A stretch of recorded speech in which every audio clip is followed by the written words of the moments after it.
camp now. Yes, I didn't say. What are you looking so sad about, Jack? I'm surprised at you. I mean, I'm really insulted. I mean, that's not right, what you just said. What do you mean, what I just said? I mean, I'm getting drink of water. I'm late getting on, but you talk. I said something about the greatest heavyweight champ, man. I'm a hometown man, and you talk about Joe Louis, man. Joe Louis wouldn't be nothing for me. Joe, I tell you, Joe, do you think you would have stood a chance with me? Well, one time during my career, I was on a Formula One tour. I would have been a bum compared to you.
What's happening, my people? It's Cast Sports again, back for another afternoon with the family. That's right. You know what time it is. If it's Monday through Friday, 2 p.m., it's the Boxtorian bringing you all that boxing history. Boxing is the greatest sport of them all. That's why we love it. Can't get enough of it. Salute to Miss Cass. Without her, none of this would be possible. Salute to Mike Ramp. Salute to Mike Coxmall. Yeah, sorry to hear that, Mike. Hope everything turns out okay with your mom. Wow. But salute to everyone and welcome to another episode of Cast Sports, the Boxtorian. Today, some thoughts on Smokin' Joe Frazier, Big George Foreman, the Fighting Marine Kenny Norton, and the EASTON assassin Larry Holmes. And we're just going to tell a few stories about these legendary heavyweights today. I didn't put Muhammad Ali in the thumbnail, but you know, Muhammad Ali will be featured prominently too because he fought all these fighters, fought Frazier and Norton in trilogies. So, yeah, he will be figured prominently in the conversation today. But how's everybody? How was everybody's weekend? Yesterday, my Wi-Fi just said, Cass, I'm not letting you go on today. It was acting real funky. But we're back today. Salute Mike Cox Small. How are you today? Yeah, went up Friday. Kind of overreacted a little bit on one of my people. Hope they come back. Yeah. But yeah, today is going to be some look at some legendary heavyweights. Thoughts on Frazier, Foreman, Norton, and Holmes. Wow. Shakur won by domination this weekend. Wow. I thought it would be 12-0, but they gave Teofimo the 8th round. I think Shakur took it off and then picked it back up where he left off at in the 9th round. Keyshawn got his win. Shakur and Conor Ben, who wants to see that? What does that accomplish anyway? And Conor Ben said he put the rehydration clause on Chris Eubank Jr., but when Shakur met the rehydration clause, Conor Ben said, hell no, I'm not doing no rehydration clause. So we'll see. We want to see Shakur, if you go back to 135, with some of those killers down there. Some of the killers at 140, Gary Antron, Russell, them guys, not Conor Ben. But we'll see what happens. Just starting the new year in boxing in January last month was a good start for us. So if we can get every month like that, we'll be good. Okay? So let's get ready to get started with our fight of the day today. Got a big week of boxing history planned for you. It's going to be an active boxer this Friday because this is the first Friday of the month yet. First Friday of the month. I haven't figured out who it's going to be yet. My favorite boxer, are you saying current or all time is Roberto Duran. Right now it would be Tank, but all time, Mike, is Roberto Duran, the Hands of Stone. Yeah, that run he had in the 70s. I was old enough to see that, and that was just amazing.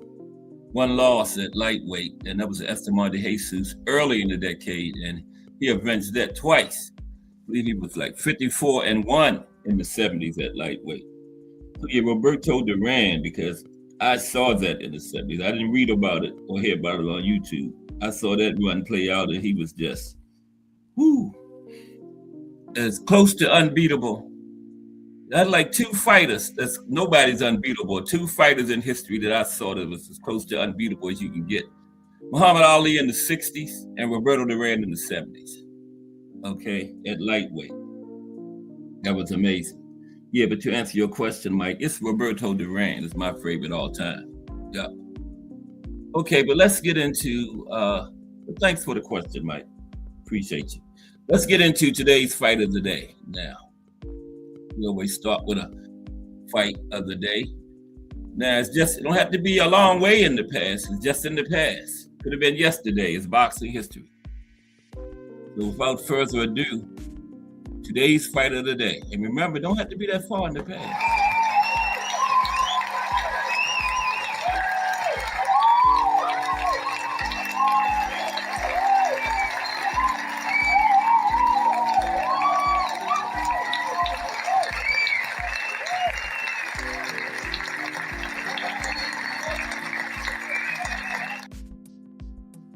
So today's fight of the day is Shakur Stevenson versus Teofimo Lopez, January the 31st, 2026.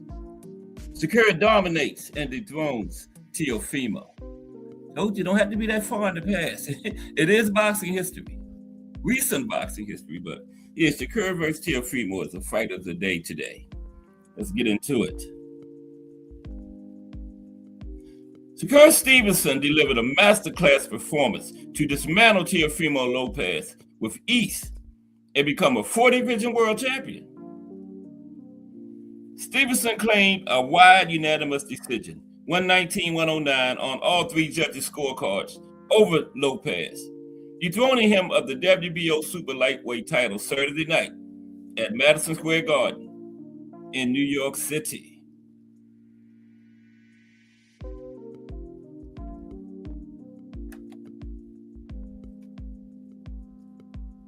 BBO Sports TV in the building. What's up, BBO? Fight of the day today, BBO, is Shakur Stevenson versus Teofimo Lopez. You know, it's just got to be a fight from the past. It don't have to be a long time ago. This is the recent boxing history. Let's continue. Let's salute BBO. Shakur Stevenson, Teofimo Lopez, fight of the day today. Okay. Now, by becoming a 40 division champion, Stevenson, currently 25 wins, no losses, 11 knockouts. Kerr becomes just the 25th fighter in boxing history to win world titles in 4 weight classes. Just the 25th to do it. Fittingly, the most recent fighter to accomplish that feat was Terence Crawford, one of Stevenson's closest friends, who was also ringside to support him. Now, Bud got 5, right? Lightweight, 140, 147, 154, 168. But he was the last one to do it in 40 divisions too in 2024 when he beat Madrimov. And then he got 5 the next year. So yeah, Shakur is only the 25th fighter to win titles in 4 weight classes, and Bud was the last one to do it before him. His friend. Appreciate you, BVO. Now, all 3 judges awarded Lopez, who has 22 wins, 2 losses, 13 knockouts. All 3 judges gave Teofimo just 1 round, round 8. Stevenson's performance was so dominant that it was the only round where you could even make a case for Teofimo winning.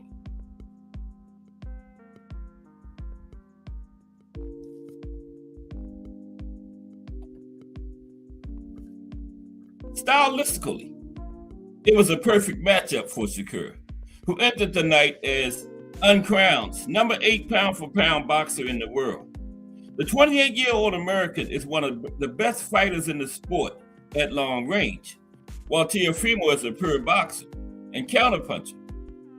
Teofimo's strengths are not closing the gap and staying at close range, which is what was needed to challenge Shakur. Okay? That's what was needed, but those are what hit Teofimo's strengths.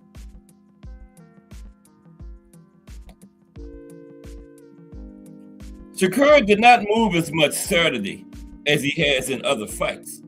Instead, the new champion was happy to hold his ground and fight behind his razor-sharp jab. He countered Teofimo with rights every time Teofimo attempted to close the distance. Shakur continually found a home for his left hand on Teofimo's face as well, which caused it to mark up. Teofimo was not able to use his head movement or feints effectively enough to help him close the distance, which meant he frequently walked into sharp punches from Shakur at mid-range.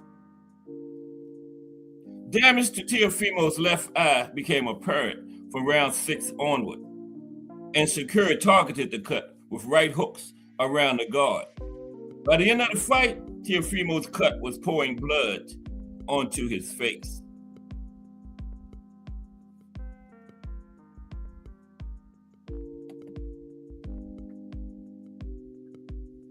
Now, Teofimo began to work the body in the second half of the fight, particularly with straight rights. The 8th round was the best round of the fight for Teofimo, who enjoyed success with right hands that broke Shakur's guard. Teofimo landed left hooks to the body twice in that round and threw a pitter-patter flurry to end it. Teofimo hoped round 8 would be a turning point in the fight, but it appeared to be more of a round off from Shakur. As in round 9, the fight continued to look more like how it had looked in the first 7 rounds. Although Teofimo found some success with body shots in the final 4 rounds, Shakur's counterpunching and accuracy with his southpaw left hand proved too much for Teofimo to overcome. After 12 rounds, there was zero doubt about who won the fight, and Shakur already has his next target in sight.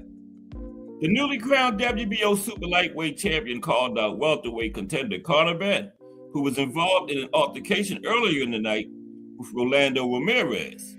Ramirez.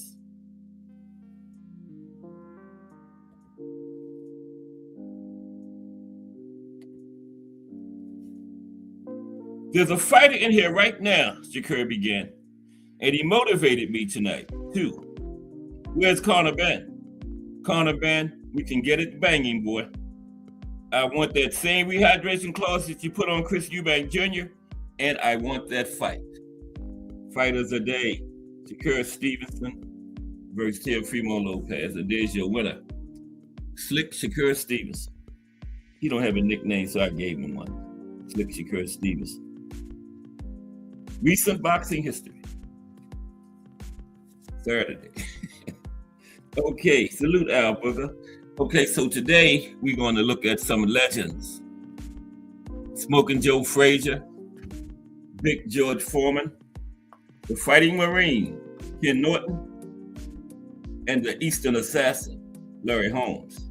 Now, Muhammad Ali's not on the thumbnail, but he will figure prominently in today's show because he fought all these guys, remember, for the trilogies with Joe Frazier and Ken Norton. So yeah, we're going to do quite a bit of talking about Muhammad too during today's show.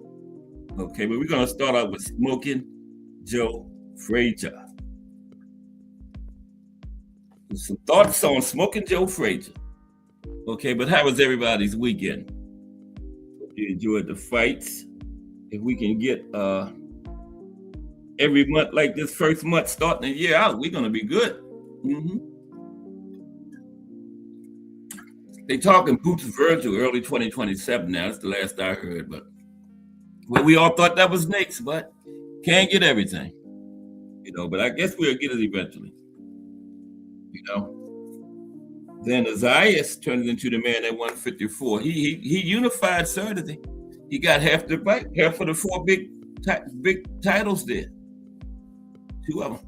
Two of the four majors belongs to Xander, so we better talk about Boots and Virgil. Xander is slowly becoming the man at 154, the boogeyman, right?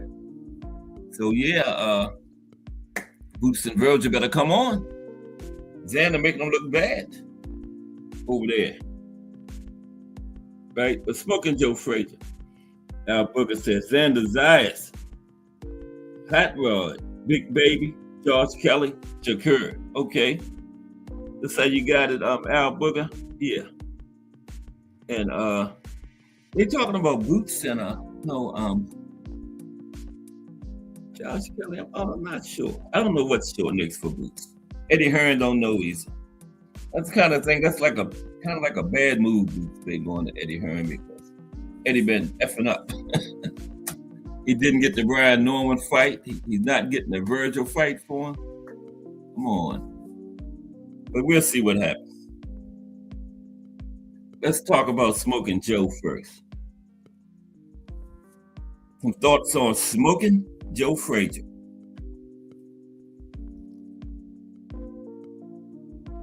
Yeah, we're going to do an active fighter Friday, but I don't know who it is yet. We'll know by Friday. Okay.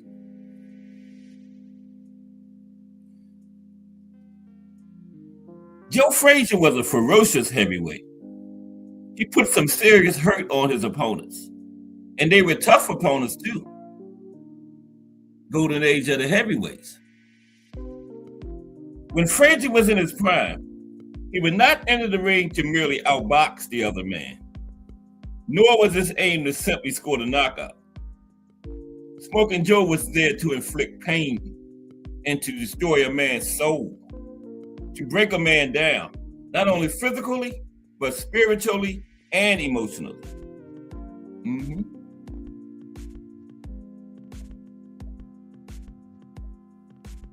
There was more than a hint of meanness to Smokin' Joe, but he was no bully.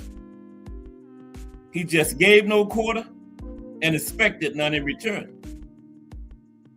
His own pain he met with a grin, not a grimace. He seemed to relish a tough fight more than an easy one. There's no doubt that Smokin' Joe Frazier was willing to die in the prize ring.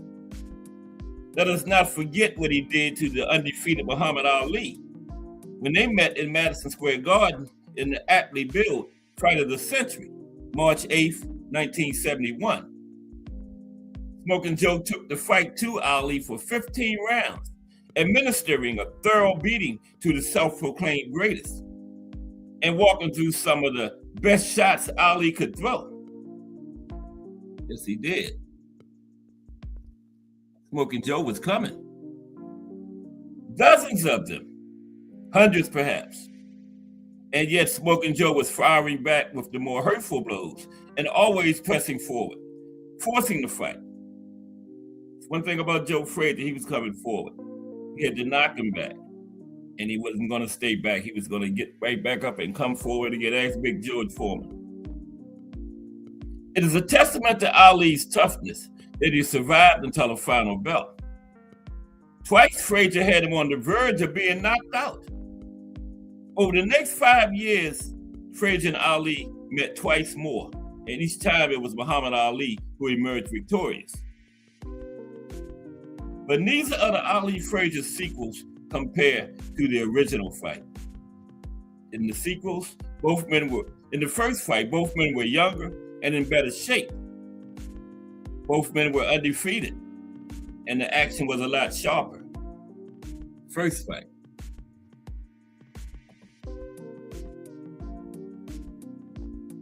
The second fight, again in the Madison Square Garden, saw Frazier plodding forward with less spring in his step and less venom in his fists, with Ali wrestling and clinching, jabbing and grabbing his way to victory in a relatively dull 12-round fight with no championship at stake.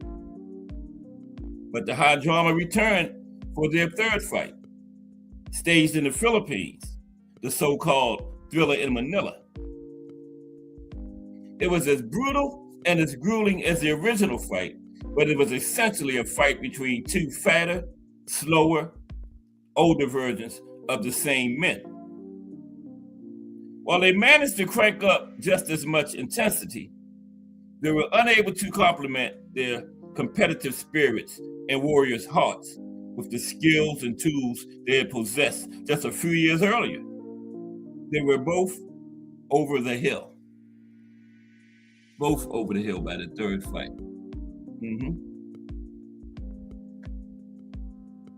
The first fight is where Ali Frazier is at. After that fight, his first with Ali, Frazier was never the same again. His conditioning seemed to take a sharp turn for the worse. Frazier was not at his best when he had that soft look to his physique. His style relied on superhuman levels of stamina and quick bobbing and weaving, head movements, and the ability to crowd and pressure his opponent for a full 3 minutes for 15 rounds. After the win over Ali in the first fight, instead of weighing in for fights at his ideal fighting weight, around 204, 205, Frazier regularly came into fights a flabby-looking 215. Maybe it was age, or maybe it was weariness, but the flab just did not seem to come off like it used to. Against George Foreman in Jamaica in 1973, Frazier entered the ring looking less like a fiercely honed gladiator and more like a holidaying tourist. Plodding straight into his immensely powerful rival, he was sent to the canvas 6 times in 2 rounds, in what is certainly the worst result in his professional career. Yeah, that Foreman fight. Worst result in Smokin' Joe's career, that.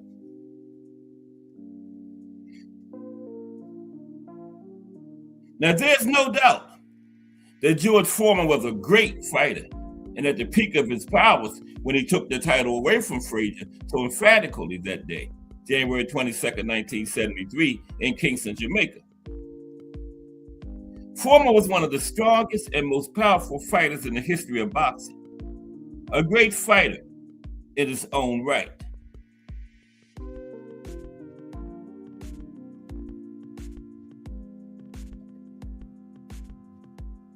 Suffice to say, the one-sided Foreman-Frazier championship fight we did see was not a fight between the two men at their respective best. Joe Frazier, despite being the favorite going into the fight, was quite evidently light years away from his best by that point. Frazier's decline may have been in part due to his legendary style of fighting and training. For many accounts, in his training camp, there was no such thing as Frazier going light, of him taking it easy or cruising a day or two to get his energy back. Frazier was the picture of intensity every step of the way. Sparring partners were beaten from pillar to post on a regular basis in his camps and forced to fight for their lives. Similarly, the speedball and heavy bag were worked over as if they had personally insulted Smokin' Joe.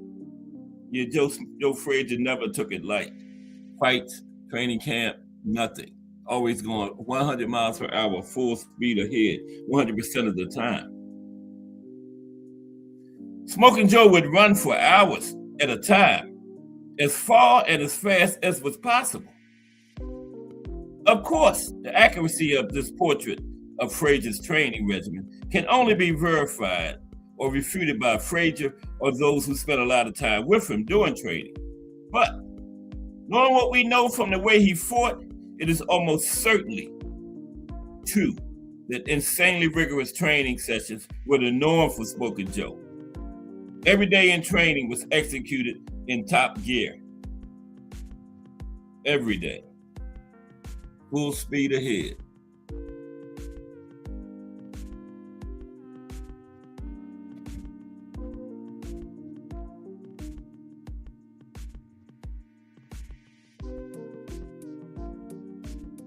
Psychologically, at least, this type of approach is going to take its toll. At some point, the physical ability to train flat out every day is going to ebb. A man who only knows how to train that way may quickly lose his edge if he does not adjust. On the other hand, it is hard to strike a balance between overtraining and undertraining. In the case of Joe Frazier's apparent decline in conditioning after 1971, it is impossible to separate the physiological from the psychological. Maybe his body just started to stall, or maybe his inner fire could never again rage as it had before he had vanquished Muhammad Ali. Now, that's entirely possible right there. Yeah, after the Ali fight, he lost his edge. You know, he didn't have the same motivation.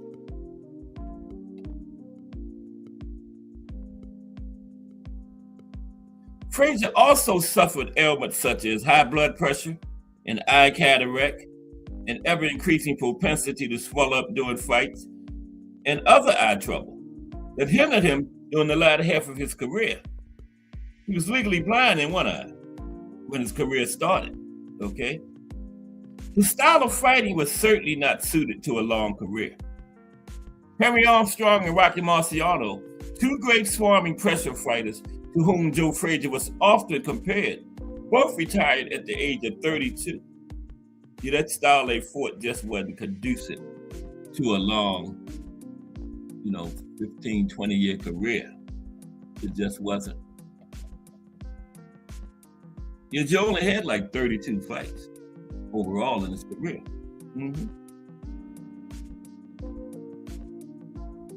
Joe Frazier's short prime lasted from the mid to late 1960s and culminated in 1971 with the centerpiece victory over Ali.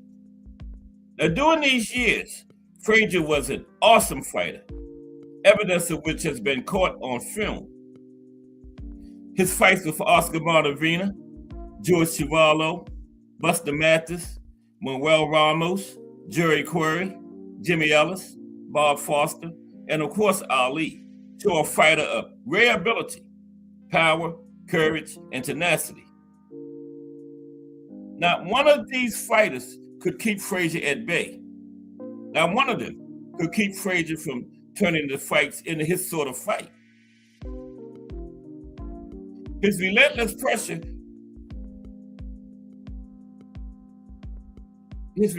pressure affected the best laid plans all these fighters may have harbored on entering the ring. His speed of hand and foot was often overlooked, as was his defensive skill. Almost always in the position of being the shorter fighter with the shorter reach. He became highly proficient in getting past long jabs and under the big follow-up right crosses. But if he had to, he would take them and walk right through them. Okay? If he had to, he would walk right through them.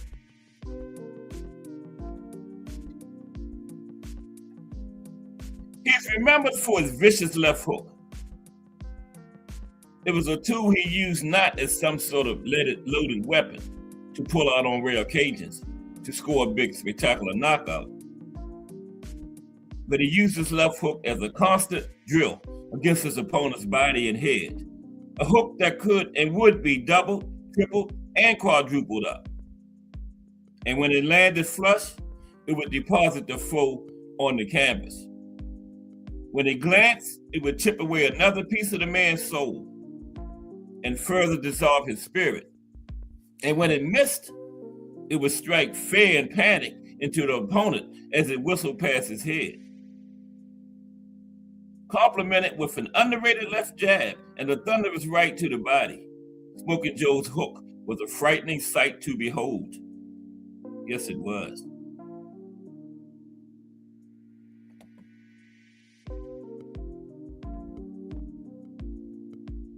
Now, not all boxing enthusiasts, historians, writers, and so-called experts and fans hold Joe Frazier in as high regard as some do.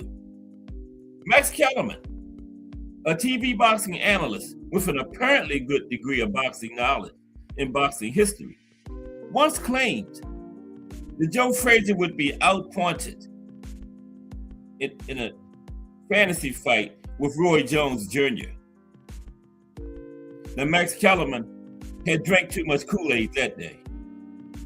In all likelihood, Joe Frazier would have walked right through Roy Jones like he walked through Bob Foster and Jimmy Ellis. Roy Jones wasn't even a real heavyweight, and the only heavyweight he ever beat was the ordinary John Ruiz. So how in the hell Max Kellerman gonna suggest Roy Jones beating Joe Frazier off of Roy Jones beating John Ruiz? Frazier beat Muhammad Ali, yet he's supposed to lose to Roy Jones Jr.? Yeah, Max drank too much Kool-Aid that day, and I only know how he's still working in television as a boxing analyst.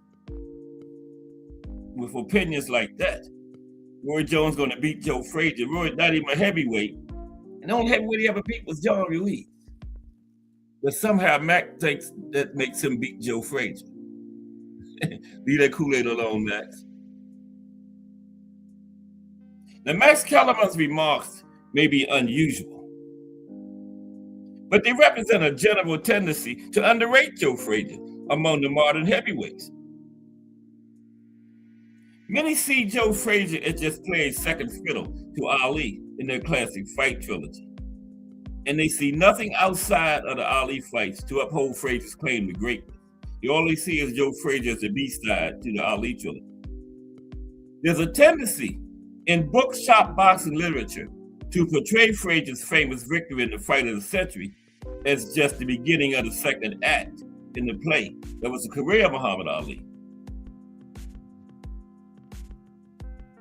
Now, all ends well when the protagonist of the story comes back to avenge the early setback in those two subsequent showdowns. The other side of the story is Frazier's, a man blazing through all his rivals and capping it with the ultimate victory over the undefeated living legend, after which, having scaled these monumental heights, he has nowhere to go but down. Okay? He has nowhere to go but down. George Foreman was Frazier's nemesis, not Ali. Joe Frazier was in fact Ali's nemesis, and Muhammad Ali in his turn was Foreman's.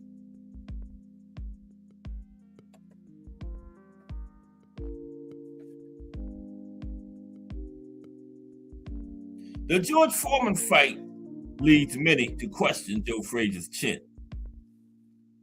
While not many go as far as to say Frazier had a glass jaw, there's a suggestion that he would not fare well against anyone who could be considered a big puncher. There's also the line of thinking that says Frazier was a slow starter and would be dead meat against any big punchers who starts aggressively. For example, it's been said that Mike Tyson at his best would beat Frazier inside of one round. There was another Max Kellerman type that said that. Joe Frazier had a more than adequate ability to absorb a punch. George Foreman had freakish punching power, and he had to be at his best to do what he did to Frazier, who was certainly way off form by that time. The uppercut Foreman caught Frazier with in round one was homicidal in nature. That punch would have probably effectively finished Mike Tyson, or even Evander Holyfield. In his fight with Foreman, Muhammad Ali was not hit by anything like that. That uppercut he caught Frazier with was a truly sickening blow, landing full power on the point of the chin, almost decapitating Frazier and sending him to his knees, his legs twisted beneath him. And Frazier got up and continued to fight after that, okay? Got up and continued to fight.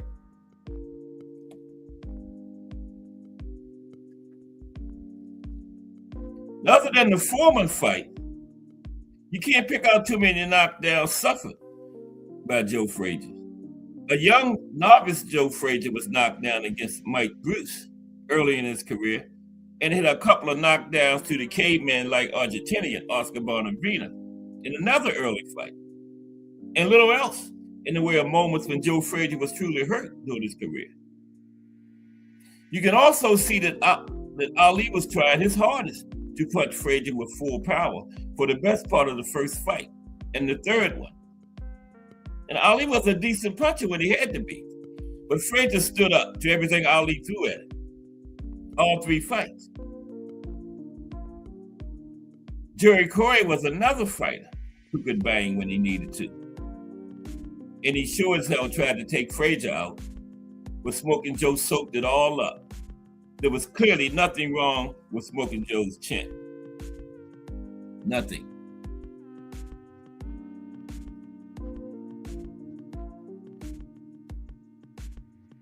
George Foreman was the only man ever to stop Joe Frazier. Well, Ali, but Eddie Futch threw the towel in, so I don't count that. And George Foreman did it twice, because they met again in a non-title fight 3 years after their first encounter. And this time, Frazier's conditioning had deteriorated even further as he entered the ring at 224 pounds and allegedly wore a contact lens for his by now desperate eyesight issues. So his ideal weight was 204, 205, and he entered at 224 against Foreman the second fight, 20 pounds over his ideal fighting weight. So yeah, he was clearly way past his prime then. At the age of 32, at that time, Frazier looked about 45, at least in a boxing ring. He lasted 5 rounds for Foreman this time, and he suffered 2 knockdowns, and once again, finished the fight on his feet. The referee saving Frazier from his own bravery. There was no quit in Joe Frazier. He was willing to fight to the last drop of blood. In his final fight with Muhammad Ali in Manila, he was retired from the fight at the end of the 14th round by his cornerman, Eddie Futch. His face, eyes swollen so badly, he could not even see Ali. And he protested Futch's decision and likely never fully forgave Eddie Futch for stopping that fight. Again, Frazier would rather die than quit in a fight. Okay? So, can Mike Tyson at his best knock Joe Frazier out inside 1 round? No. Frankly, that suggestion is ludicrous. Mike Tyson probably couldn't have beaten Joe Frazier at all. Foreman was very strong, and he used his immense strength to push Joe Frazier away from him so that he could have room to tee off with his big shots. Mike Tyson, a fighter who is hardly bigger than Frazier, would never be able to push Joe Frazier around like Foreman did. And a Tyson close enough to hit Frazier would also be close enough to be hit by Frazier. Mike Tyson, even at his brilliant best, was never good enough to have beaten Joe Frazier at his best, prime versus prime. Frazier wins that one every time. Both men are capable of putting the other on the canvas, but only one will be able to pick himself up and finish the other one off. And you know which one that is, Smokin' Joe. Remember, Frazier destroyed souls and broke hearts, and he never quit. Never. Joe Frazier is one of the true heavyweight greats, no doubt about it. He belongs alongside Joe Louis, Jack Dempsey, Rocky Marciano, Muhammad Ali, Sonny Liston, and Big George Foreman. Smokin' Joe Frazier, okay? We're going to talk about 4 heavyweight legends today. 5, because a lot about Muhammad Ali here too, and the other fighters. Next is Big George Foreman. Big George Foreman is next. Okay?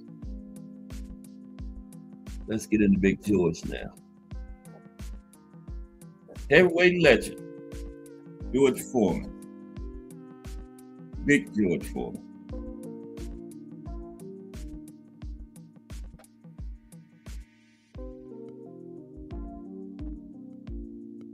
Then we're going to have Kenny Norton, and then the Eastern assassin, Larry Holmes.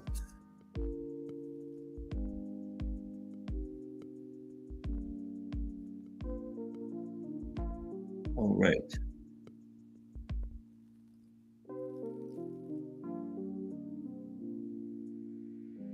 Let's get into it. Big George would have turned 76 this year.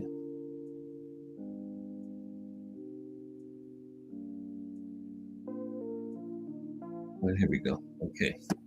There's Big George up there. All right. Heavyweight legend, George Foreman. Big George Foreman would have been 77 this year. Okay.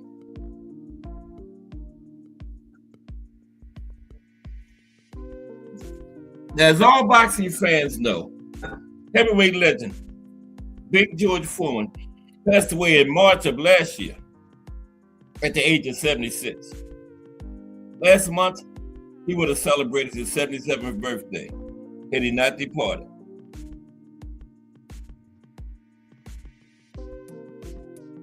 Now, Big George's death saddened us as boxing fans, but we must always remember how much his simply fantastic event-filling life thrilled, inspired, and moved us so. Foreman really did cram in just about as much into a life that was humanly possible. Okay? As was humanly possible, Big George. Foreman lived many lives. A street hoodlum in his younger years, Foreman then joined the Job Corps and turned his life completely around. Later still, Big George became a full-time minister.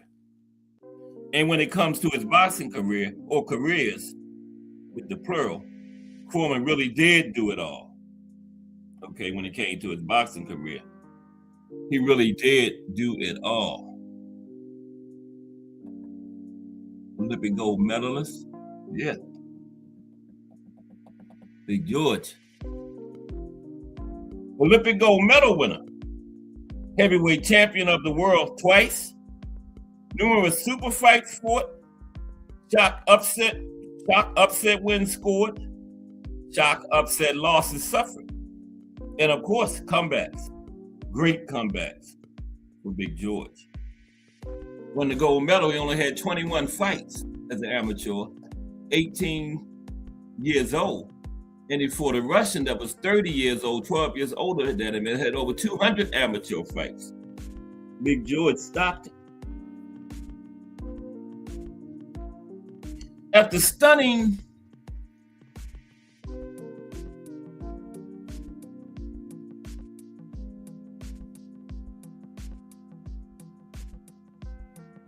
Okay, here we go.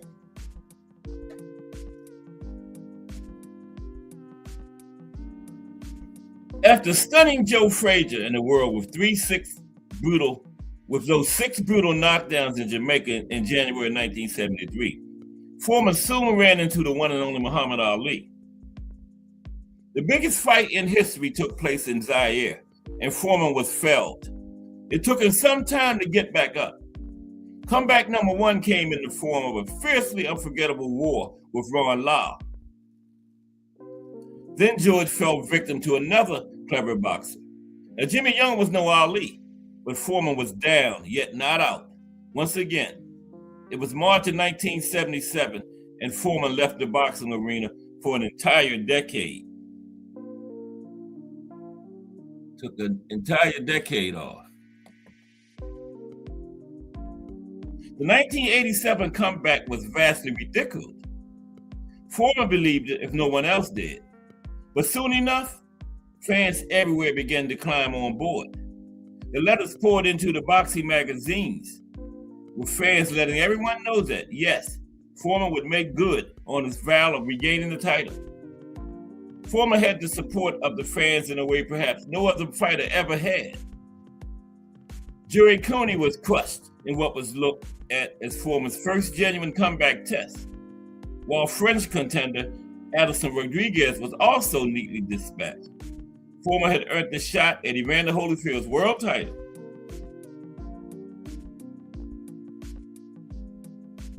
Twelve heroic rounds later, Foreman had to get busy launching yet another comeback after the loss to Holyfield.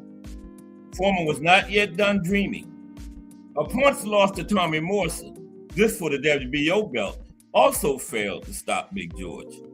And then, finally, 20 years after he'd been beaten by Ali, Foreman whacked out Holyfield's conqueror, Michael Moorer, and the crown was again in the Texans' mighty hands.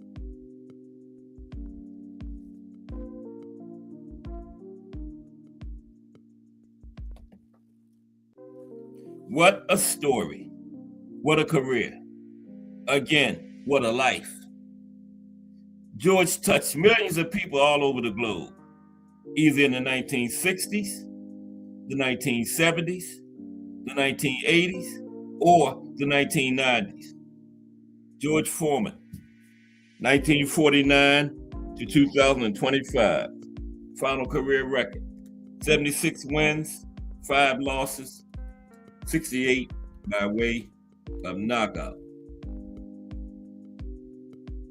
For a knockout ratio for Big George of 89.4%. Okay?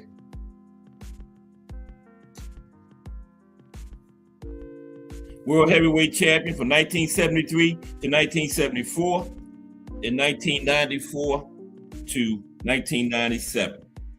Now we're going to look at some of Big George's, 10 of Big George's best wins. 10 of Big George Foreman's best wins now. Okay? Excuse me for one moment, please.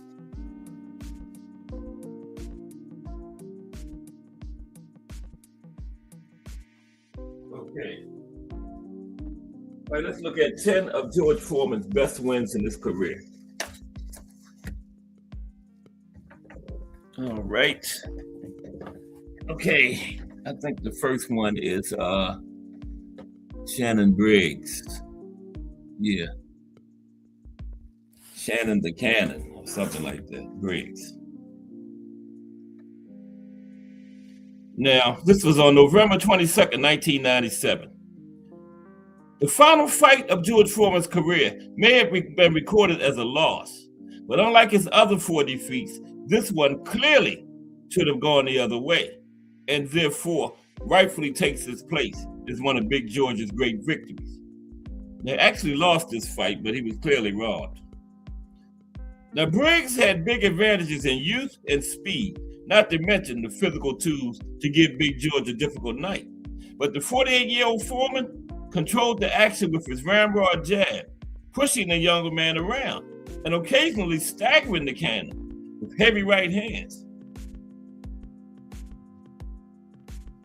Briggs didn't quit and stole a few of the middle rounds.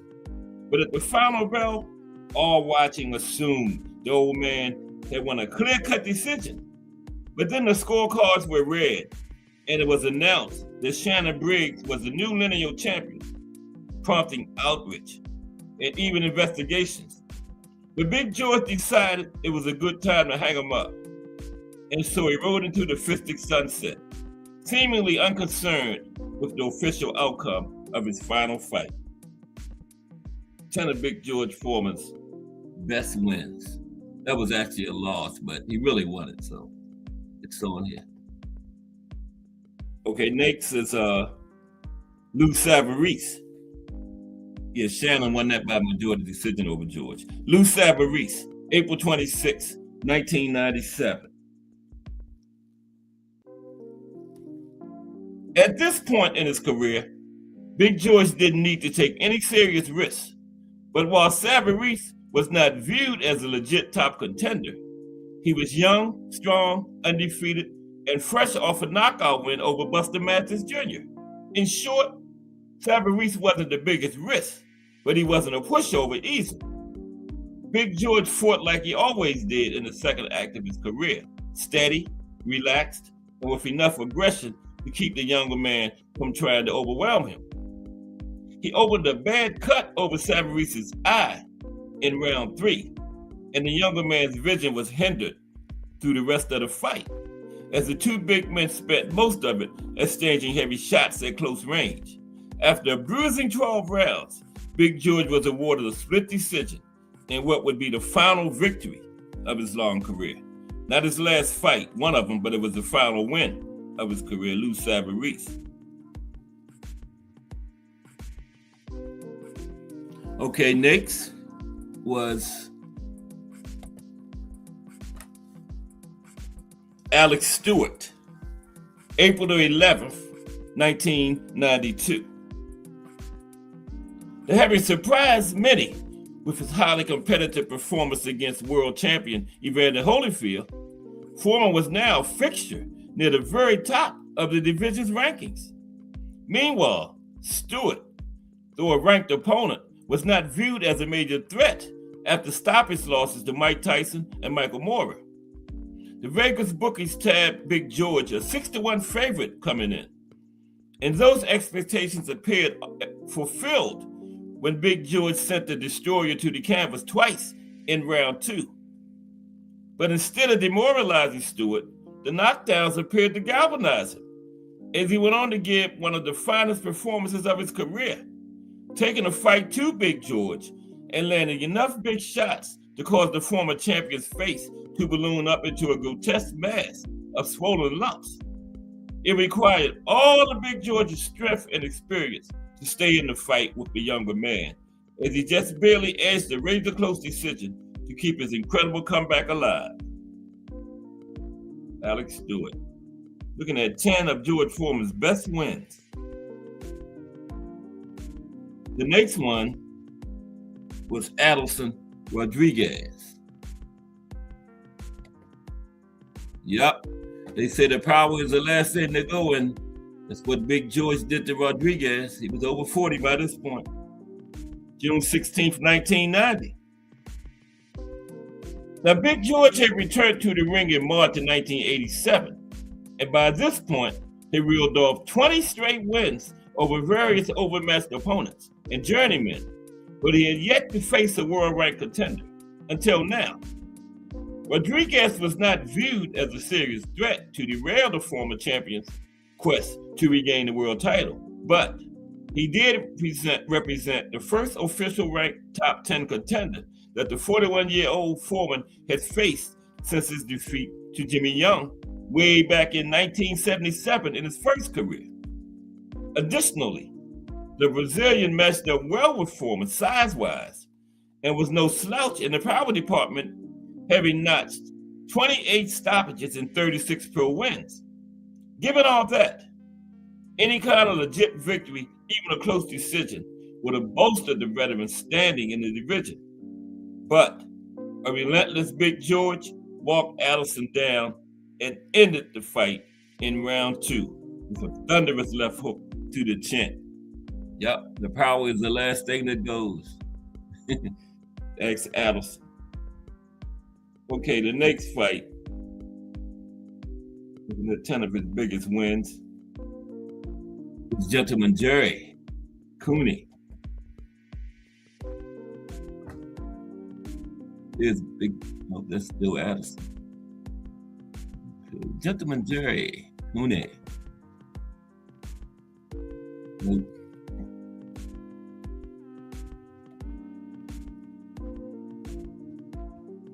Yeah, there's Gentleman Jerry Cooney right there. Okay. This fight took place on January 15th of 1990. This matchup was initially mocked by some as the Geezers at Caesars, but in fact, it was a duel which proved for many that Big George's crazy comeback was now a very serious enterprise indeed, as a matchup the two big punchers sold out Atlantic City's Boardwalk Hall and guaranteed $1 million paydays for both fighters. Some thought the younger Cooney's power would shatter Foreman's comeback dreams, and Jerry did rattle George with a heavy left hook near the end of the first round.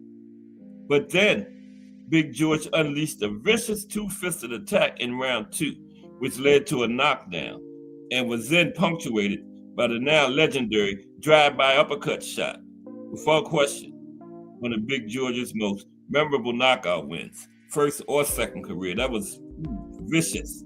I think it was a cross and then the uppercut. Yeah, that was vicious. Anybody seen that when he knocked Gentleman Jerry out? Wow. Okay. So that was a second round knockout for Big George.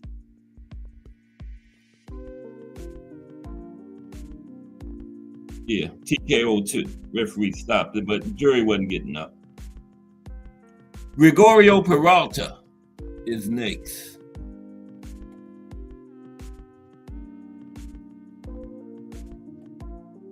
Yeah, that's Gregorio Peralta right there.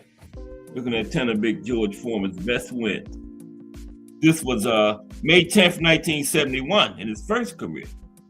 Yeah, George was young early in his career for this fight.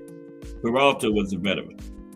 In February of 1970, the experienced and durable Argentine contender, Gregorio Manuel Peralta, gave a 21-year-old Big George Foreman the toughest fight of his young career. Peralta absorbed significant punishment, but consistently frustrated the younger man en route to a 10-round decision loss that some fans and attendants enthusiastically disputed, felt that Peralta did enough to win it. 15 months and 11 wins later, Foreman met Peralta in Oakland, California for a rematch. This time around, Big George showed he had learned from their first fight. He was able to get to Peralta and hurt him in the 7th round and again in the 10th round, battering the older fighter long enough to prompt an 8 count. After another barrage from the surging young contender, Peralta was saved by the referee as George Foreman decisively demonstrated his superiority to the crafty veteran who had given him fits just a year earlier. Yeah, just 1 year earlier, Peralta had given Big George fits. But this time around, Big George got him up out of there. He learned from that first fight. Okay, the next one, 10 of Big George's best wins. This one is George Chuvalo, the best chin in boxing history. George Chuvalo. He's been stopped, but he TKOs, never knocked out. August 4th, 1970. The iron-jawed Canadian was on paper Foreman's toughest opponent to date, having hung around the top 10 for half a decade.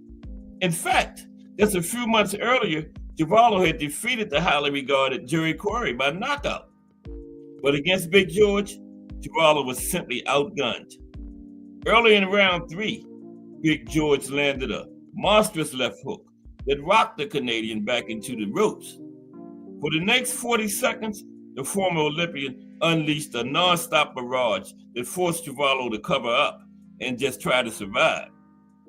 The game Canuck was able to deflect some of the blows and even threw a few shots back, but it was still a prolonged battery, one that ended with Arthur Mercante, the referee, waving the fight off. With the win, Foreman claimed a major scalp and took a large step into title contention. The Javallo win.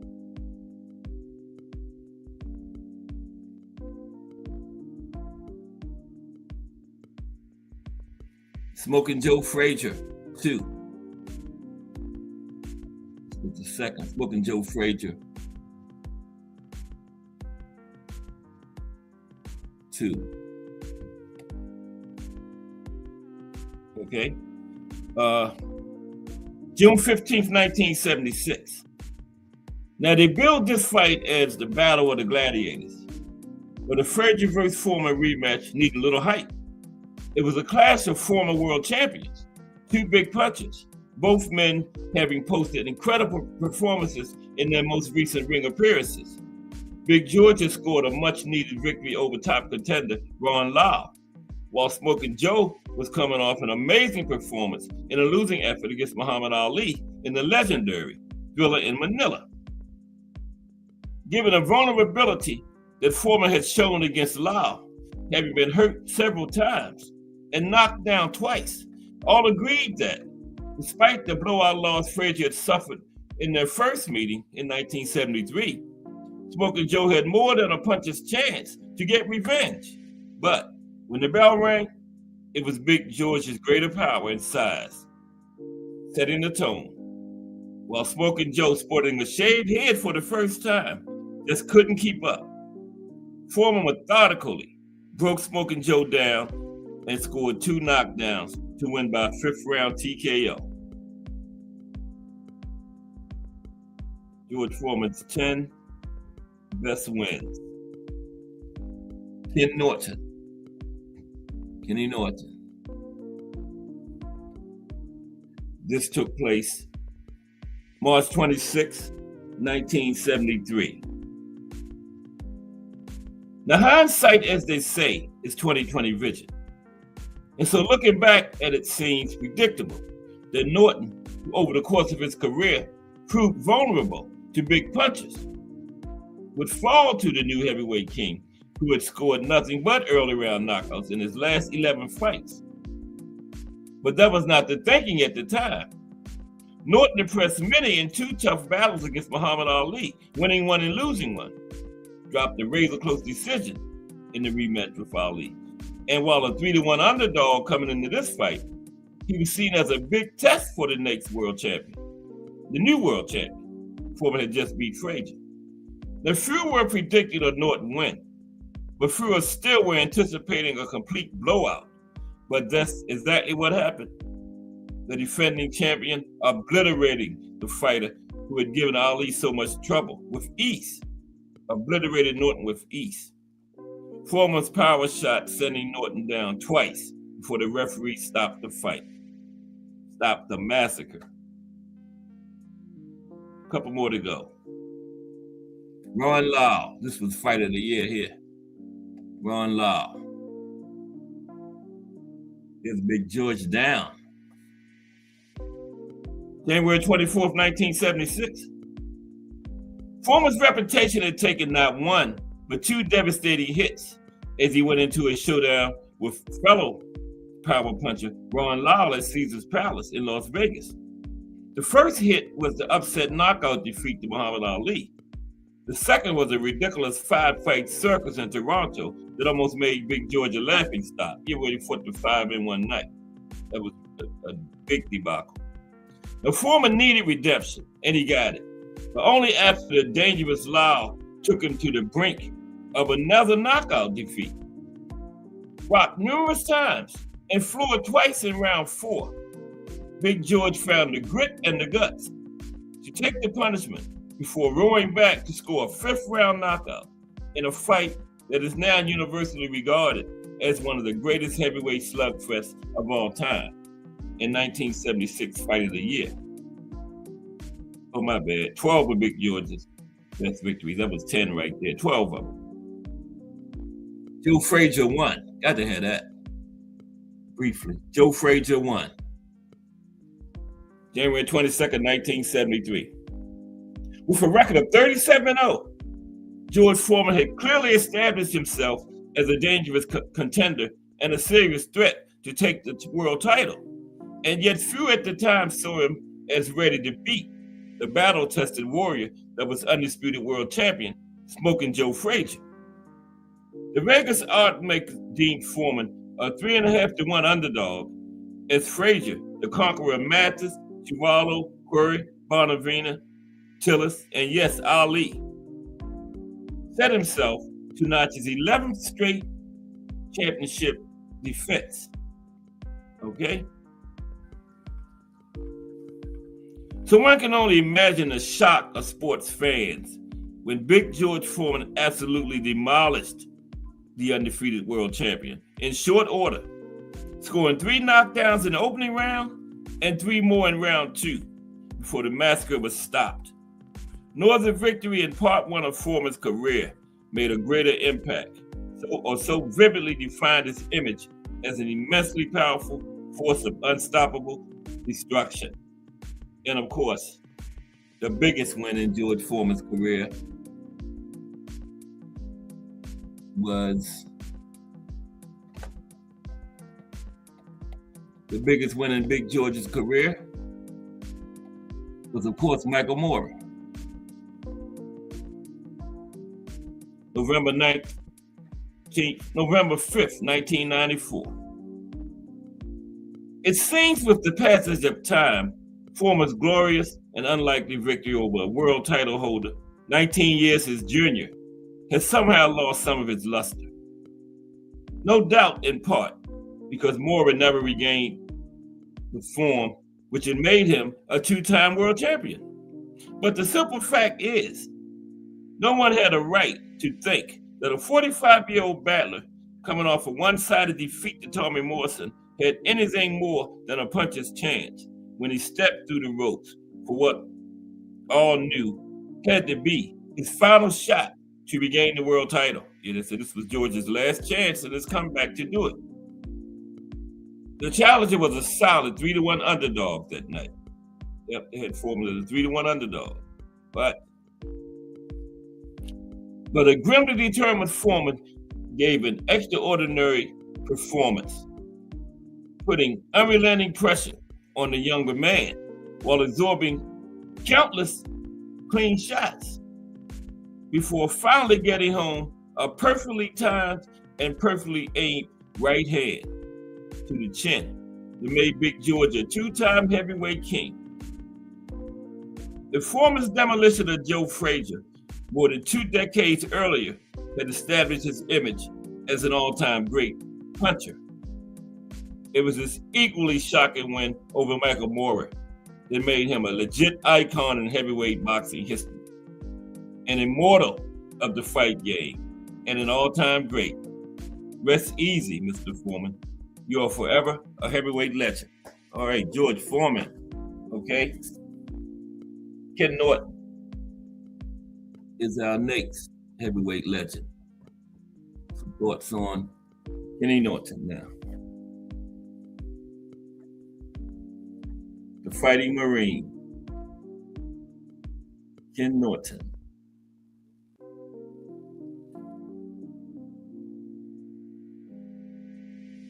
All right, hope everybody's enjoying the show today. Early in this big week of boxing history, just Tuesday.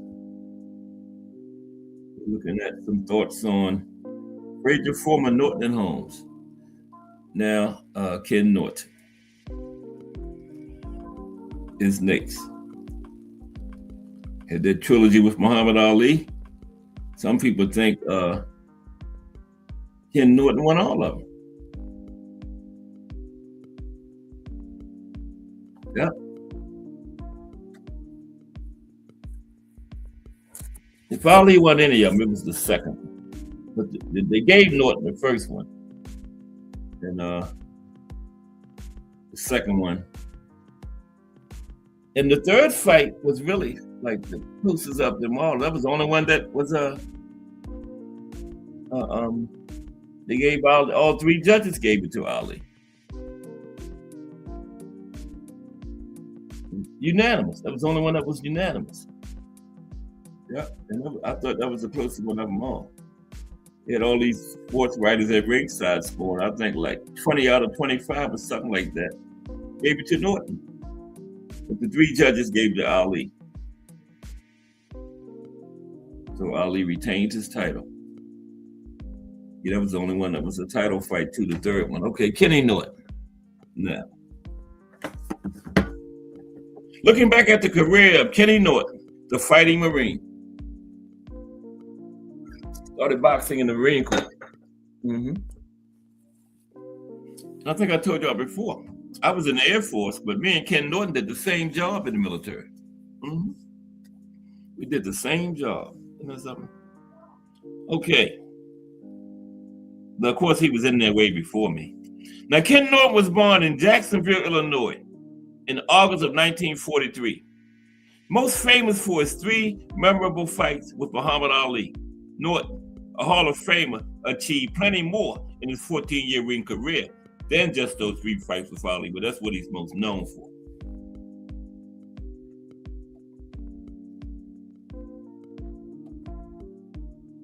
Here we go.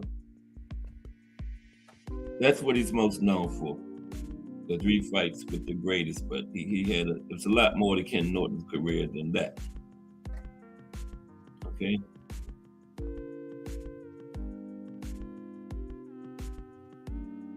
Okay. All right. Yeah. 14-year ring career for Norton.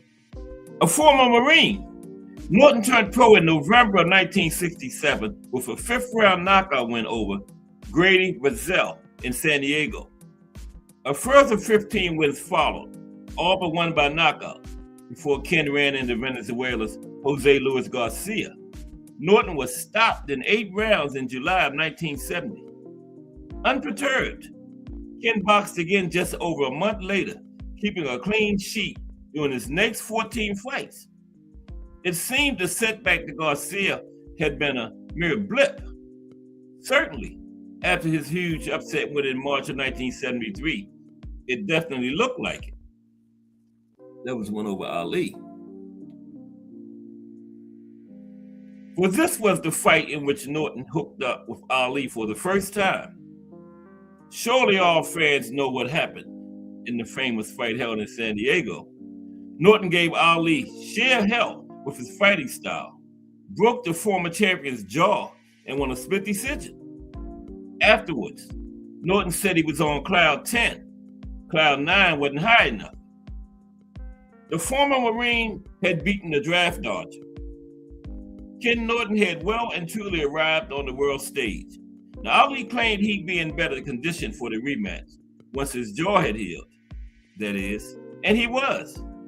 Still, the second fight held 6 months later in Inglewood, California, was another desperately close affair. This time it was Ali who prevailed by a split decision. Norton was far from finished after the loss, though. Yeah, Norton was far from finished.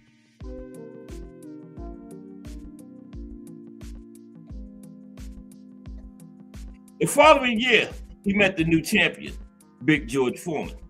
The fight, held in Caracas, Venezuela, was a disaster for Norton. Stopped in 2 painfully devastating rounds by Big George, who was then at his intimidating best, at his peak, when Norton met him. Norton saw his first shot at heavyweight glory end in stunning failure. It was actually based on this fight that many predicted a similar fate for Ali when he met the all-conquering Foreman 7 months later in the unforgettable Rumble in the Jungle. As we now know, however, Ali, despite having struggled with the man George so effortlessly destroyed,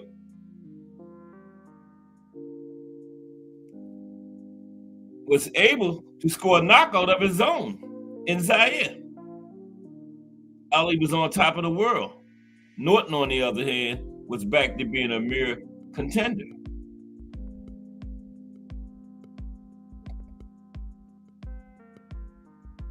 Throughout the remainder of 1974 until July 1976, Norton tallied up a further 7 wins, including a revenge victory knockout over Garcia in the summer of '75. Then, inarguably, the most well-known fight he was ever in, he met Ali again, this time for the heavyweight championship of the world. This fight, held in Yankee Stadium in September 1976, remains one of the most controversial fights in heavyweight title history. Norton, boxing extremely well, appeared to most to have done enough to have taken Muhammad Ali's title. But not one of the 3 judges agreed with such thinking. Incredibly, at the end of what was probably the closest looking of all the Ali-Norton fights, a unanimous decision was scored for the aging Ali. Norton was crushed and actually burst into tears afterwards. He simply could not believe it. It was after this fight that Norton later said he stopped trusting boxing judges. Yeah, you got to get him up out of there, Ken. Yeah, he said he stopped trusting the judges after this one.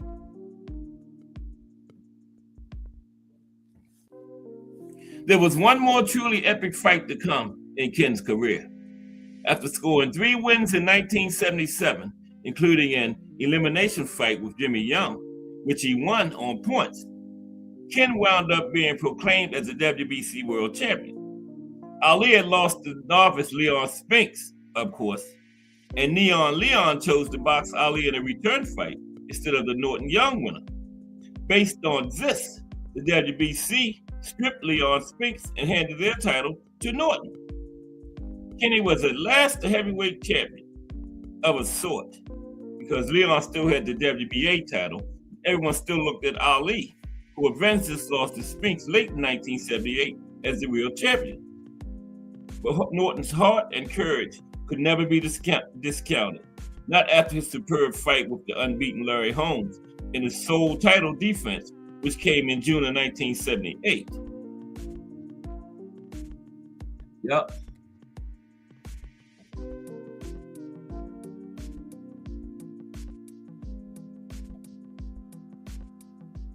A truly great fight ensued, with one of the most memorable final rounds in heavyweight history. Both men gave it their all in their final 3 minutes, as they had in the previous 42. At the end, though, despite a courageous effort by defending champion Norton, it was Larry Holmes who won the superb fight, courtesy of a split verdict. Norton's title days, both as champion and challenger, had come to an end. Never fought another title fight after that. And he's the only champion that never actually won a title fight in the ring. Only champion in heavyweight history to never win a title fight in the ring. He was awarded the title when Leon was stripped, and then he lost his first defense. Never actually won a title fight in the ring, only heavyweight champion ever. Okay? Kenny Norton.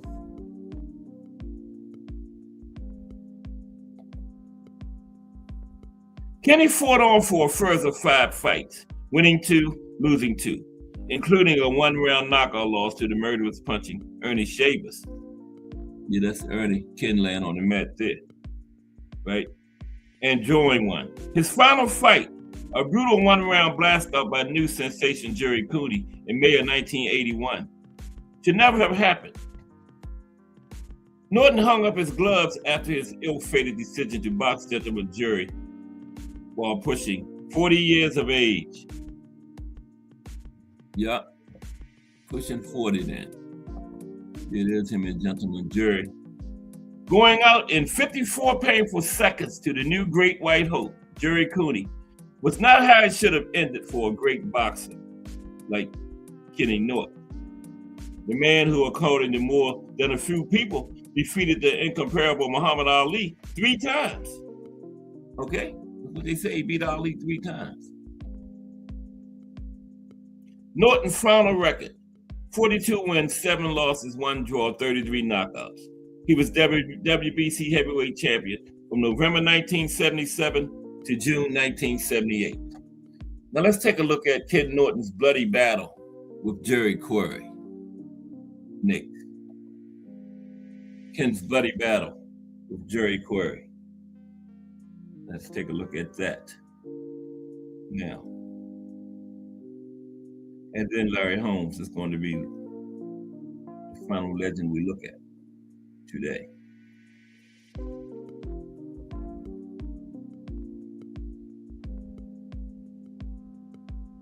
But first, we're going to take a look at Ken and Jerry Cooney.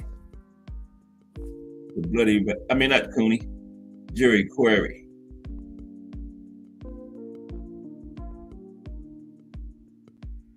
The 3 fighting Quarry brothers.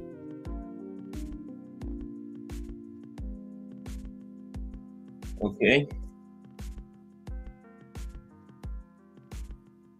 We're calling Ken Norton's bloody battle with Jerry Quarry.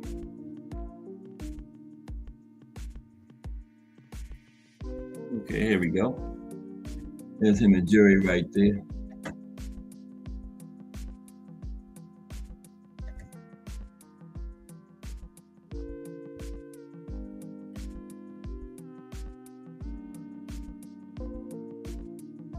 Mike Massett is in the building.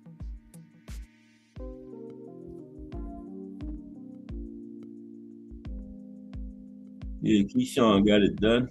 Salute Mike Massett. Mike Cox. Well, Smokin' Joe put more damage on Cassius Clay than he received. It was like that for a lot of Clay's fights. He was a punching bag. Yeah, he had a great chin. New Era TV. What's up, New Era TV? Salute.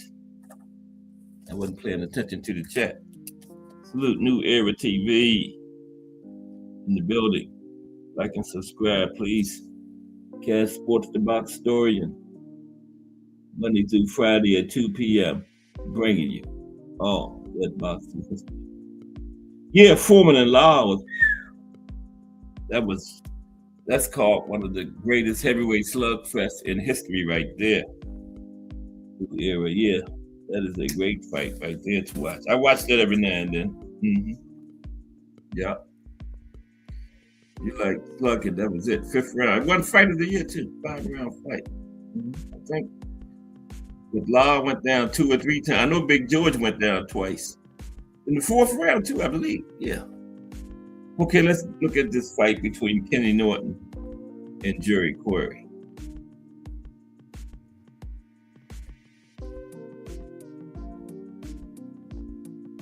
Then we're going to talk about Larry Holmes.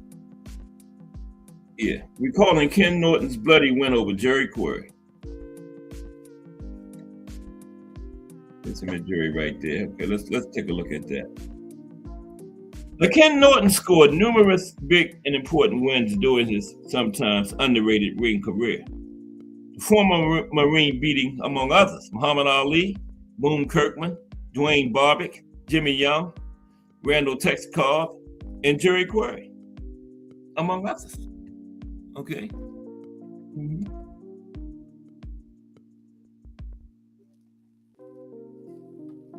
It was 51 years ago that Norton defeated Quarry. This in something of a grudge fight. Now, going into the fight that took place at Madison Square Garden in New York, Quarry, who had once been dubbed the Great White Hope, stated to the media that he believed there was what he called a black conspiracy afoot against him, one that was preventing him from getting a big fight with any black fighters. It's a black conspiracy, Quarry said. I'm being boycotted by Ali, Norton, and Foreman. Leave the little white boy out of it, they are saying. That's what Quarry said, right? He said it was a black conspiracy against him. So it's not clear why Corey said this, or if he really did in fact believe it. Because as we know, Ali fought Corey not once but twice. This in 1970 and again in 1972. In any case, if Corey had wanted to get on Norton's nerves with his words, he may well have succeeded. I respect him as a fighter, but I don't like him one bit, Norton said of Corey. I don't like him because he's a prejudiced man. He might have really felt that way. I don't mean he was prejudiced. He might have felt it was a black conspiracy against him. But that's what Norton said. He didn't like it. Now, the fight proved memorable, even though it was largely one-sided. Corey, aged 29 to Norton's 31 at the time, and Corey had 50 wins, 7 losses, and 4 draws. Norton was 32 wins and 3 losses. And Norton started fast in that fight, and he dominated round 1. Now, Corey came back well in the second round, while in the third round, the Bellflower bomber suffered a cut to his right eye. Fighting back hard after shedding blood, Corey, as was his way, showed heart and guts. Norton was forced into the rope, but this proved to be Jury's last bit of success as Norton became the slugger in round 4.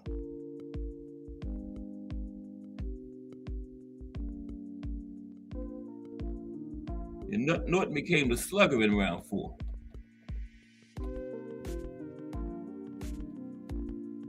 There we go. Norton bossed the action, and both men were covered with Corey's blood. Norton then busted up Corey's other eye, with Jury, in essence, fighting blind. There was, famously, no quit in a Corey, but referee Johnny Lobianco, seeing Norton batter a helpless Corey around the ring in the 5th round, decided he had seen enough, and he halted the slaughter. Yeah, there was no quit in the Corey brothers, though. None at all. Norton was on his way towards another crack at the world title, currently the property of Muhammad Ali. Corey would retire from the ring after his bloody loss to Norton, only to come back 2.5 years later, with Corey shockingly launching another comeback, this one doomed from the start and disgracefully allowed to happen in October 1992. Even after that one, that loss, he came back, then he retired and came back again.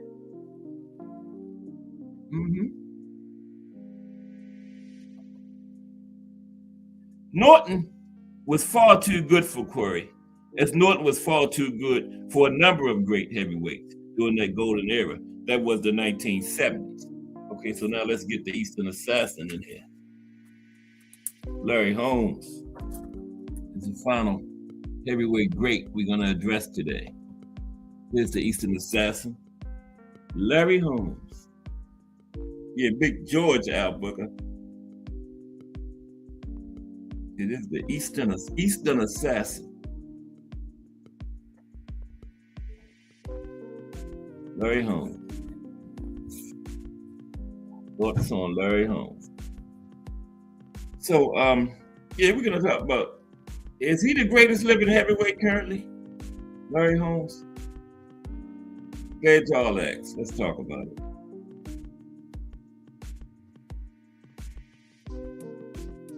Since George Foreman passed away, is it Holmes? Mike Tyson, Lennox Lewis? Good question.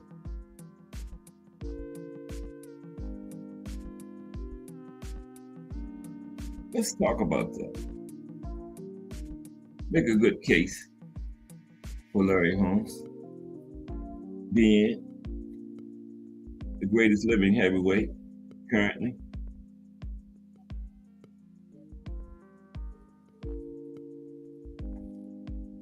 I would have to go with Holmes. Yeah, right now. It would have been close between him and Big George, but yeah.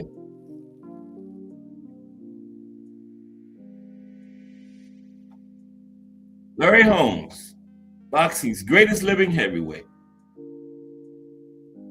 Okay, 76. Larry Holmes at 76, boxing's greatest living heavyweight. Okay? Now, with the recent passing of George Foreman last year,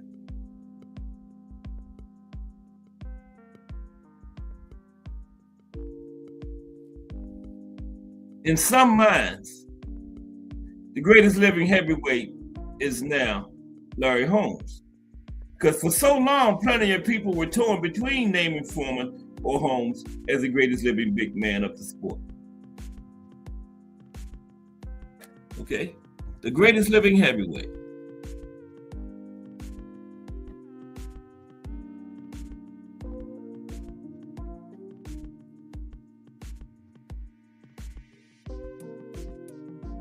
Now, we have a tough time picking between both kings who ruled the heavyweight division in the 1970s. We had a tough time. And in the 1980s, in the case of Holmes, and in the mid-1990s, in the case of Miracle Man George Foreman. But now, as Holmes turned 76 last year, Holmes takes the unofficial title as the greatest living heavyweight.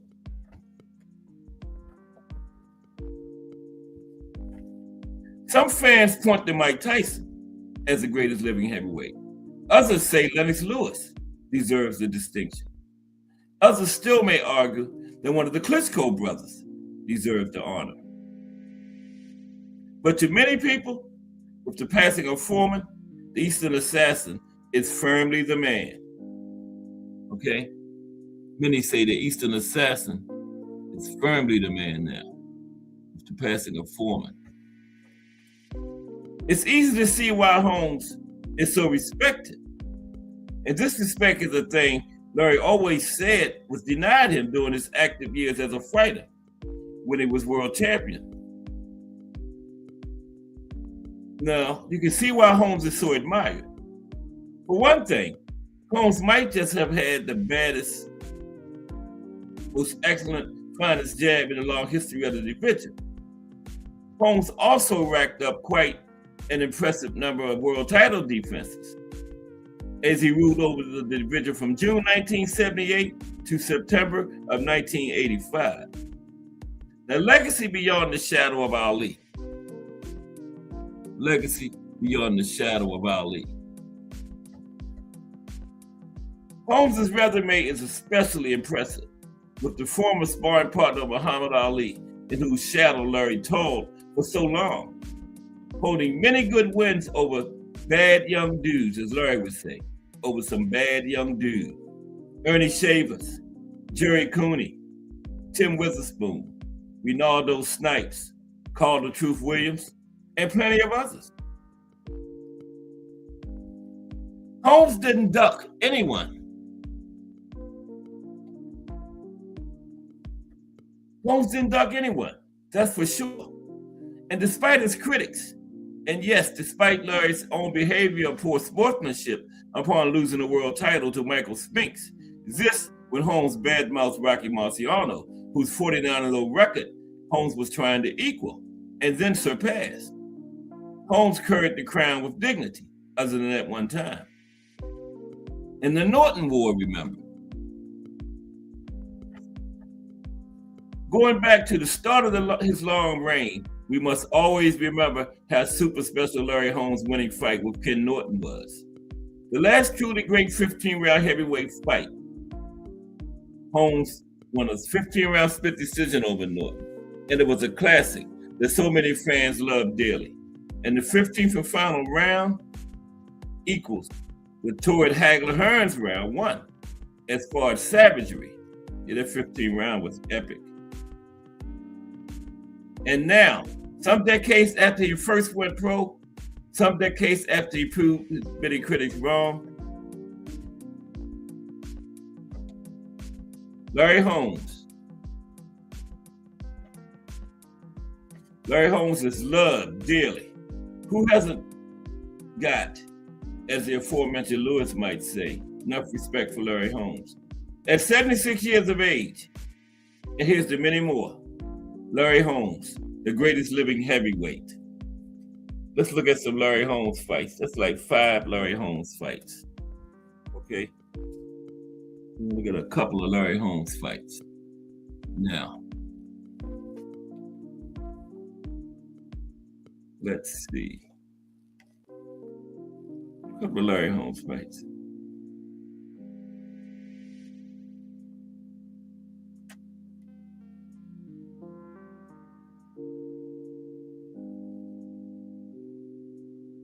Like 5 of them, briefly. It's our last heavyweight legend we're going to cover today. Larry Holmes. Some of Larry Holmes' greatest nights. We're going to look at now. Larry Holmes' greatest nights.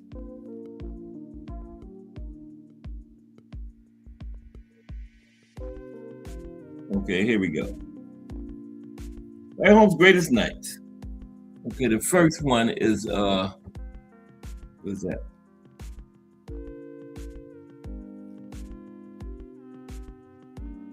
Now, Larry Holmes went pro in 1973. Okay. Like I said, arguably the greatest living heavyweight since George Foreman passed away. He was dubbed the Eastern Assassin, and he ruled the heavyweight division from 1978 to 1985. And he was blessed with a magnificent left jab. Plenty of experts point to Holmes' jab as the finest in the division's history. Astonishing inner toughness, a fine all-round skill set, punching power, and the most incredible recuperative powers that ever belonged to a heavyweight.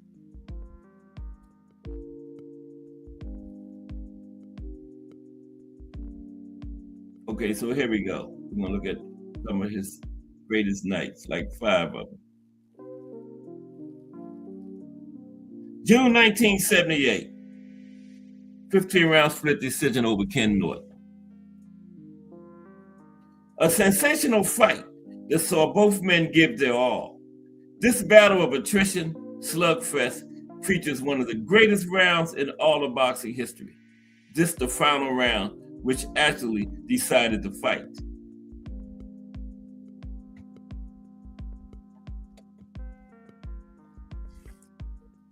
September 1979, Ernie Shavers. He beat Ernie Shavers by an 11th round TKO. Poe axed by the murderous punching Shavers in their return fight, Holmes having won a wide decision in the 1978 final eliminator. Holmes, who was sent down hard by Ernie's vicious right-hand bomb, somehow, no one will ever know how, got back up, fought back, and then proceeded to bust up and stop the shaven-headed slugger. Truly incredible. Okay. June of 1982, Jerry Cooney, 13th round TKO. This was the fight that Holmes just had to win. He had Eddie Futch and Ray Arcel in his corner. So this was the fight Holmes just had to win. Introduced first, not second, as in the defending champion's right. Holmes was pushed hard by the great white hope, Jerry Cooney. Holmes, at age 32, boxed, slugged, and ultimately dominated Cooney. As a result of the loss that Cooney suffered, and due to the funk he went into as a result, we never got to see how great Cooney might have been. Holmes nipped a major talent in the bud.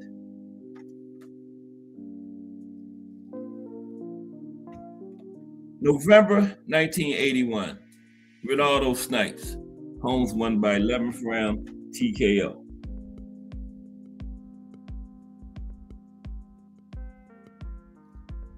Miracle win number 2 for Holmes. Decked almost as savagely by Snipes as he had been by Shavers. Once again in the 7th round and in big trouble, and was also with a right hand. Holmes' unmatched recuperative powers got him out of jail once again. Holmes' fighting heart was truly awe-inspiring. Holmes got from the hurtful knockdown and administered quite a beating to Snipes for the remainder of the fight. Got Snipes out of there in the 11th round. And the final one is Ray Mercer, February 1992, 12th round unanimous decision. Never count an aging great out. This performance, one that saw a 42-year-old Holmes roll back the years against a man who was both a hefty puncher and a fighter with a rock up for a head. Had Holmes using all of his experience, all of his craftiness, as he dished out a boxing lesson to the man known as Merciless. Holmes even found time to speak to the TV cameras as he shocked the world one last time. And some other notable wins. June 1979, 12-round TKO over Mike Weber. November 1982, 15-round unanimous decision over Randall Tex Cobb. May 1983, 12-round split decision over Tim Witherspoon. A lot of people say Tim won that fight. November 1984, 12-round TKO over James Bone Crusher Smith. And May 1985, 15-round decision over Carl The Truth Williams. And a lot of people say The Truth won that fight. Okay, but the judges didn't, and that's what counts. Yeah, there you have it. Some thoughts on Smokin' Joe Frazier, Big George Foreman, the Fighting Marine Ken Norton, and the Eastern Assassin, Larry Holmes. All right. Hope everybody enjoyed that. And a lot of Muhammad Ali was involved too, you know. Was the 70s really the golden age of the heavyweight division? Or was it the 90s? Or was it the Klitschko era? Or was it the Roaring 20s, Jack Dempsey, Gene Tunney, Georges Carpenter, Louis Firpo, Perry Wills, all of them guys? Or is it now with Usyk and Fury and Joshua and Wilder? Or was it the 1970s? Let's see. Glad y'all asked. Let's talk about it.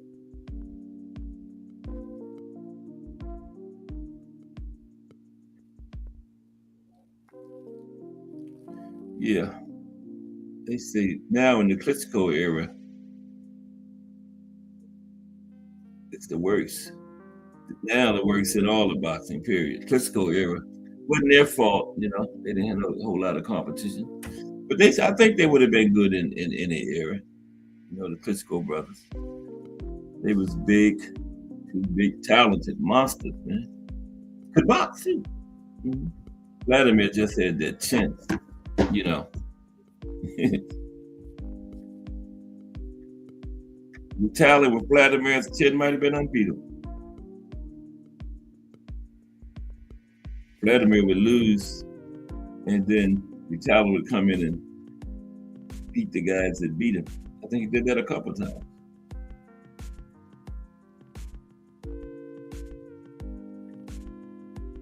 Let's see. Yeah, I think the 70s was, though. Late 60s going into the 70s. Never had that many good heavyweights in one era before. And many fighters that didn't win titles in the 70s would have been the champions in other eras, like Ernie Shavers, Ron Lyle, Jimmy Young never won a title, Jerry Cooney, Oscar Bonavina, Jerry Corey, all them guys never won titles. They would have been undisputed in this era, or any other era, they would have been champions. But they just was in that era. Wasn't enough titles. Well, nowadays with all these titles, they would all have it looked like 17 championships in one division, but they only had two then, the WBA and the WBC. If they had 15 different titles in each division, then like they do now, they all would have been champions. They didn't have it like that. Wasn't no interims and all that kind of nonsense. WBA, WBC. Didn't have to have no regular or super. It was just WBA champion or WBC champion. We didn't need interims and supers and gold intercontinental, West Coast champion. None of that. WBA champion, WBC champion. That was it in the 70s. That was it. Now,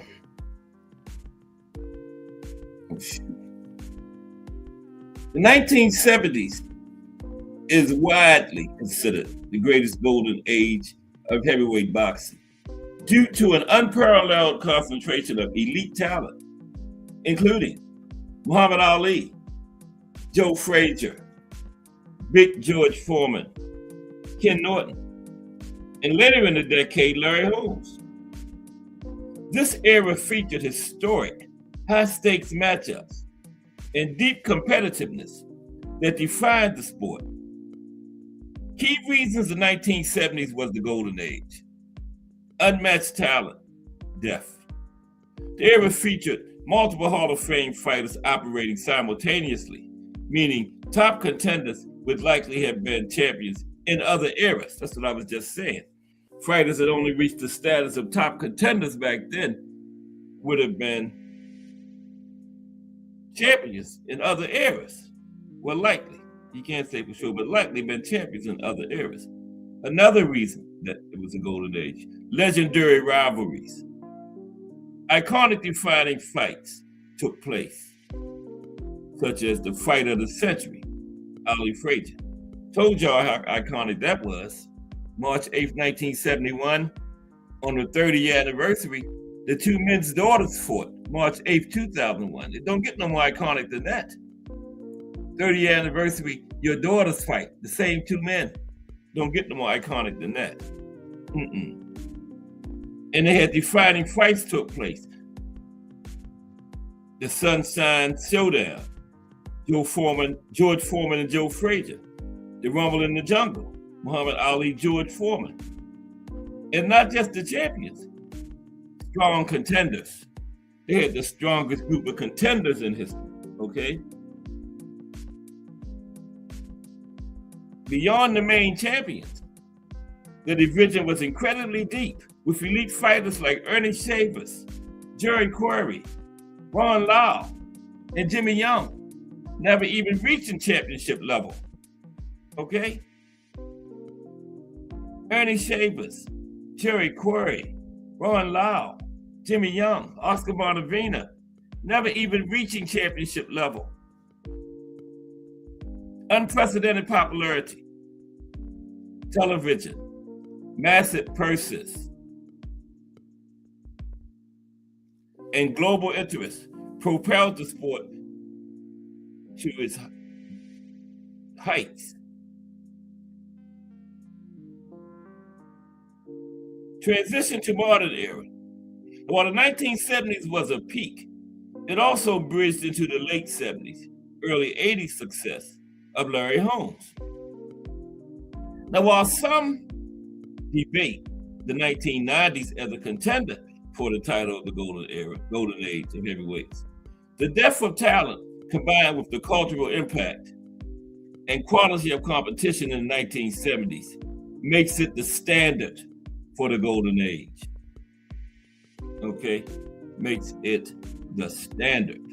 1970s. Now the 1990s wasn't bad neither. Now, you know, Lennox Lewis and Riddick Bowe, Evander Holyfield, Mike Tyson went on up into the 90s. Buster Douglas, 4-1 fight, was a great. Okay. Yeah, they had some good secondary talent there too, like Oliver McCall, Andrew Galata. Andrew Galata could have been a great, but he just kept getting in his own way, you know? Yeah.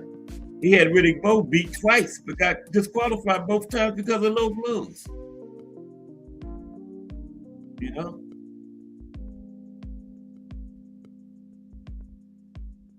Yeah, had Riddick Bowe beat. But just, you know, what they call him, Andrew Foul Pole Galata. That's his nickname, Foul Pole. Yep. Just couldn't get out of his own way, and the man had talent. Galata, look at him. Galata had skills. Anybody ever seen Andrew Galata fight? The man had skills. Had Riddick Bowe beat twice, but he just couldn't risk fouling. and got disqualified both times. First time a brawl broke out between the two teams' entourage. You know, it was ugly. It was ugly. Yeah. And real quick. Now, the 1990s was an exceptionally great decade, stacked era for heavyweight boxing, often considered second only to the 1970s golden age. The 90s featured elite Hall of Fame talent like Lennox Lewis, Evander Holyfield, Riddick Bowe, and Mike Tyson, alongside dangerous contenders such as Ray Mercer, Tommy Morrison, and Michael Moorer. I forgot all three of them when I was naming the contenders. I didn't say Ray Mercer, Tommy Morrison, or Michael Moorer. Now, key aspects of the 1990s heavyweight era include elite depth. Beyond the big four, Lennox Lewis, Evander Holyfield, Riddick Bowe, and Mike Tyson, the division was deep with talent like Big George Foreman, making a historic comeback, Razor Ruddock, David Tua, Andrew Foul Pogolata, and Frank Bruno. Memorable rivalries. The era was defined by intense, high-stakes fights, including Holyfield-Bowe trilogy, Holyfield-Tyson 2 fights, and Lewis-Holyfield had 2 fights. Unifying talent. The division saw a mix of technical boxing skill, Lennox Lewis, and immense heart durability, Evander Holyfield. Cultural impact. Despite the shadow of the 1970s, the 1990s is frequently cited as the last truly great globally recognized era for heavyweight boxing. The competition was so fierce in the 90s that it is sometimes considered to have higher depth than the 1970s, making it a true golden period in its own right. Yeah, 2 golden eras, 1990s, 1970s and 1990s, yeah, I would say.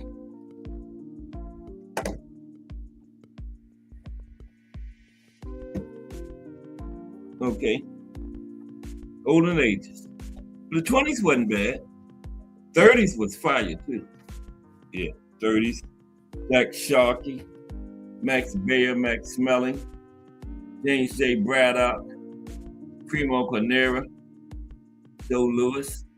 And those first 5, Sharkey, Baer, Smelling, Carnera, and James J. Braddock were all champions, preceding Joe Louis, and he beat all of them.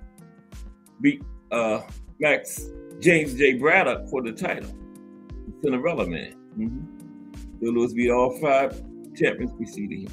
Now he beat Max Smelling after he won the title, but he beat the other ones before he won. He beat James J. Braddock for the title, but yeah, 30s wasn't bad either. Yeah. So yeah, all great eras, but 70s. Now for middleweights, it was probably the 50s. Okay. Carmen Basilio, Sugar Ray Robinson, Jake LaMotta, Randy Turpin, Dick Tiger, Gene Foreman. Yeah, Joey Giardello. 80s, light heavyweights was the golden age for light heavyweights, 1980s, led by Michael Spinks. A lot of people, mainly casuals, remember Michael Spinks for that last fight, the 91-second demolition by Mike Tyson. But he was the top dog in the 80s, and probably the greatest era of light heavyweights. But you know, your last performance is what they remember. And yeah, the 91-second demolition was what, you know, Michael Spinks' final image. He had a great game plan, but you know, he was so scared when he got to the ring and saw Mike Tyson stand there, he forgot what the game plan was. Similar to what Buster did. Spinks had a decent jab and a great all-time right hand, the Spinks Jinx. But yeah, Michael Spinks, Dwight Muhammad Qawi, Matthew Saad Muhammad, Eddie Mustafa Muhammad, Yaki Lopez, Mike Rossman, some of the great 1980s light heavyweights. Yeah, Marvin Johnson, said Yaki Lopez, Eddie Davis. Yeah, I was reading it. But I remember some of them. But yeah, that was the greatest decade off for light heavyweights, 1980s. I don't think this era is the greatest era for nothing. Greatest era for duckers. Fighters running around, scared of their own shadow and stuff, peeking around corners. Is he around there? I'm going this way. This is the greatest decade for that. Avoiding each other. But okay, I appreciate everybody that came through today, though. Hope y'all enjoyed the show. We'll be back tomorrow at 2. New Era TV. Al Booger. New Era TV, is that the guy that big channel on it? Wow. Please. I know there's a New Era TV that's a huge channel. Pretty good channel too. Great channel. That must be another New Era TV.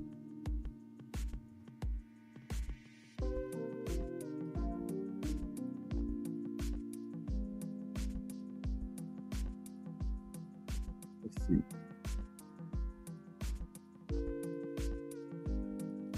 Okay. New Era TV.